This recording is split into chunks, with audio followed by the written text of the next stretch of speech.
Good afternoon. Israel has sharply criticised Spain's position on the escalating international conflict, with senior Israeli officials questioning whether the government here can claim to be on what is described as the right side of history. The criticism was directed at Prime Minister Pedro Sanchez after he refused to provide military support for United States operations against Iran and reiterated that Spanish territory could not be used for offensive actions without a clear mandate under international law. Israel's foreign minister delivered the criticism in a public message posted on social media. In his statement, he questioned Spain's diplomatic approach by referencing expressions of support for Sanchez from groups and states hostile to Israel.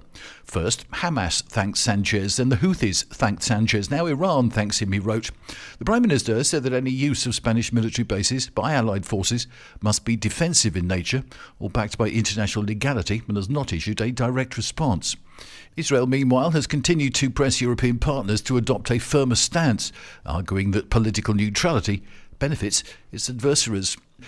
Amazon has announced a fresh multi-billion euro bet on Spain's data centre boom, saying it will invest an additional 18 billion euros to expand infrastructure in Aragon and accelerate artificial intelligence development for customers across Europe. The move lifts Amazon's total planned investment here to 33.7 billion euros, with the announcement made during the Mobile World Congress after a meeting between Prime Minister Pedro Sanchez and Amazon's chief executive David Zaplosky. Amazon is now framing Spain as a centre for its European AI plans, with Zaplosky describing the new investment as supporting up to 30,000 jobs.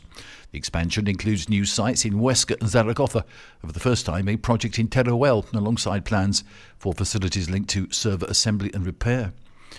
And Palma de Mallorca will see the daily average number of passenger ship berths permitted to drop from 8,500 to 7,500 between June and September this year.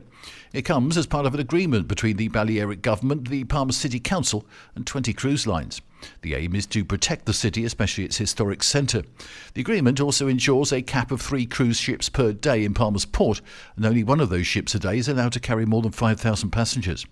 It comes after issues with over-tourism in the region. Last July, tens of thousands of residents marched through Palma, carrying signs that read "Your luxury, our misery," and blocking roads in protest at rising rents, overcrowding and cruise ship congestion. That's the latest from TRE. I'm Bob James.